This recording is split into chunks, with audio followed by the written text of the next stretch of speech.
Round 7 Tier 1 match. So I'm assuming one of these players should be Wallace. Yes, one of these players is Wallace. In the bottom right-hand corner, yellow Protoss, Wallace. And top left is Quirinus as the white Zerg. Hey, first Zerg of the day. Sweet. Sweet. So, map is Jade, and it would appear that the maps are in the same order for all of these different groups. So, that's nice. There's a pretty good sample of maps. Like Jade, Fighting Spirit, Matchpoint, Outsider. Those are 4 awesome maps. You got 2 really standard ones, 2 not so standard ones, but 2 of my absolute favorite maps. Like, Matchpoint and Outsider might be my 2 favorite maps. I can't think of one that I like more. Yeah, I'm pretty sure those 2 are my favorite maps. So, sick map pool. Shoutouts to whoever made the map pool for this one. I concur with your opinions on what makes good maps. Alright.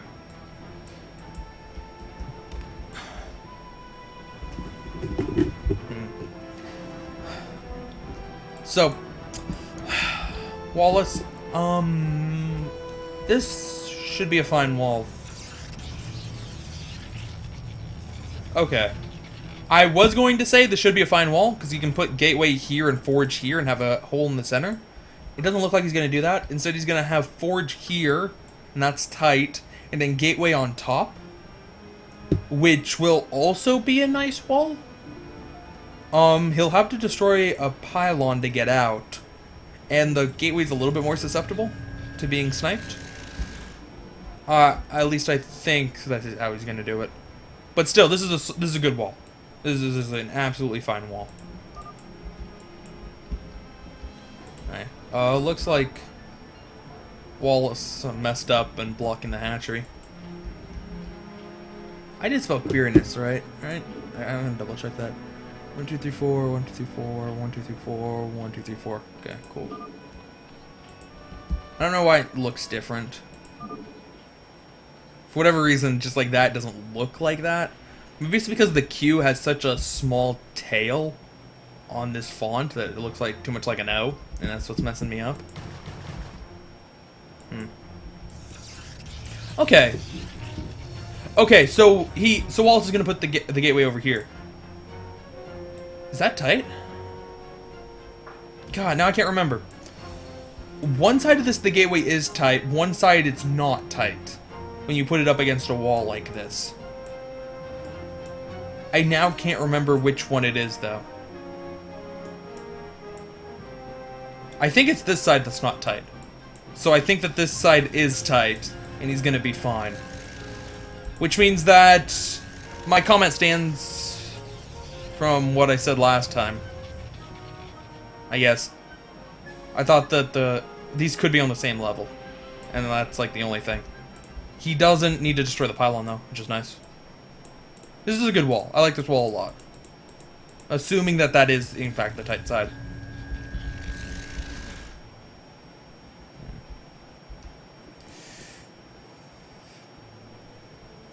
Alright. Quirinus has a good number of lings. It's certainly going to test this. Oh, I was wrong! It's the other side! It's the other side that's tight! Oh, man.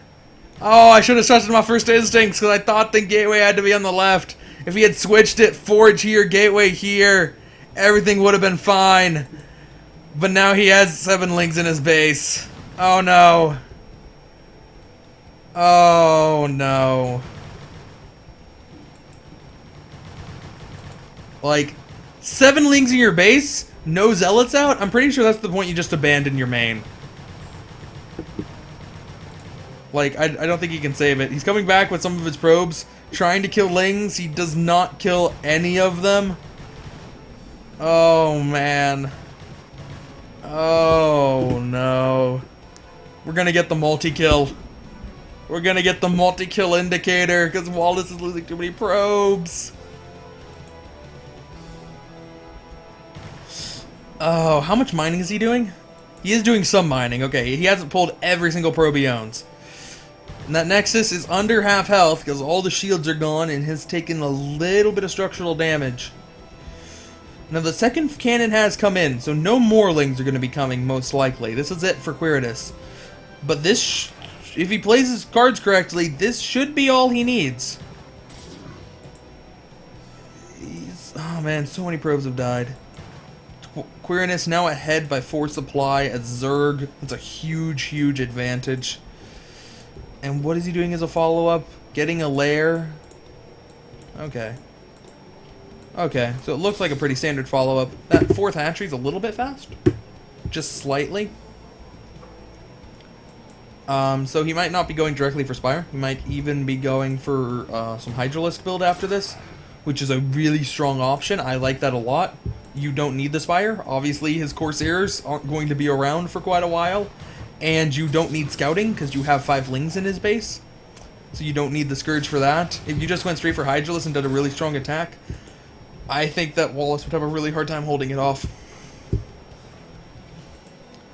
looks like the cannon has been started, though. So that's going to be pretty much the end of it once it finishes. But before that happens, 2 more probes go down. Oh, 3? Can he get 3? Can he get 3? He's not targeting the injured one. He's going after other ones. That cannon has to be really close at this point. No. He can't get the last probe. So, still. Whole mess of damage done. Wallace is set very far back. And he is going to go... Okay. Quirinus is going to go Spire first. So he's just going to play it standard, other than the fact that this hatchery came out a little bit fast. He's building more Lings. Really? How many Lings is he building?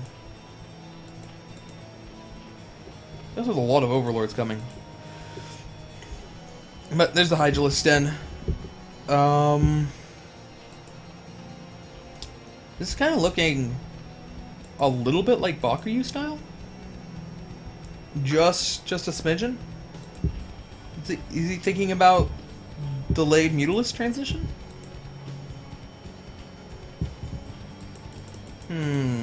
No, he's gonna go straight for Mutalisks.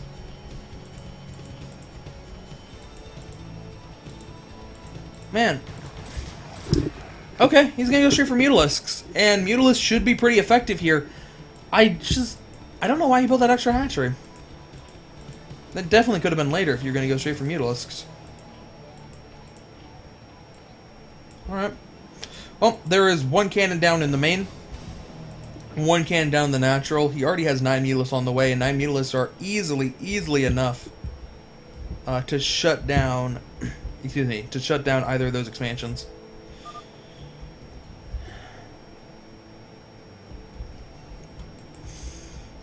It does appear you lost an Overlord to this Corsair. Oh, Corsair goes down. Not a typically good start when you trade one of your Corsairs for 1 Overlord. And now the Mutalisk coming in. That Nexus is still pretty low health. It's not going to take too much for the Mutalisk to focus it down. And now the probes are retreating. How many probes will he get? It doesn't look like he's actually getting that many probes. Mutalisk splitting their attention a little bit there. He got 1. Yeah, there we go. There's 2. And interesting, he's going to focus on the Templar Archives instead of the Nexus. Alright. And Archon's pretty much the only thing that's going to stop Quirinus here, so taking out the Templar Archives is certainly going to make it harder. He can get 1 Templar out. No! Actually, I take that back. Since he has 2 of them queued up, both of them will complete. Right? Yeah, okay. I'm pretty sure that's how Brood War worked. So he will be able to get an Archon out. He had just barely enough resources to make that happen. But man, it's going to cost him his main. It's going to cost him his main, maybe even a part of the natural, because there's only 2 cannons. And the Mutalisk can do some good damage, depending on how long it takes him to kill the rest of it. Oh, Zergling. Did the Zergling not see? Zergling totally saw. Okay. Oh man, that would have been so unlucky for Quirinus if he missed the hidden expansion, but no, he's going to shut that right down.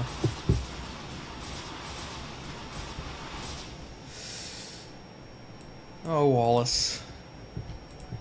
This game's not working out well for you, bro. That Archon coming? Where'd the other High Templar go? Okay, he has 2 High Templar. Why is he not making Archon? He can't have Storm. There's no way he has Storm. That wasn't enough time for Storm. Also don't know why the Mutalisks aren't, like, killing off everything. Like, he could supply block with 1 shot. He left it with 3 health. I guess you could just go for the bust, too. He didn't make an Archon. Why was there no Archon? Archon! You need Archon! Alright. Well, the Mutalisks are taking a lot of... Wow. Wow. Quirinus didn't focus down the Corsair. So the Corsair is able to do a lot of damage to the Mutalisk pack without them splitting out to avoid splash. Alright. It doesn't matter. No GG apparently.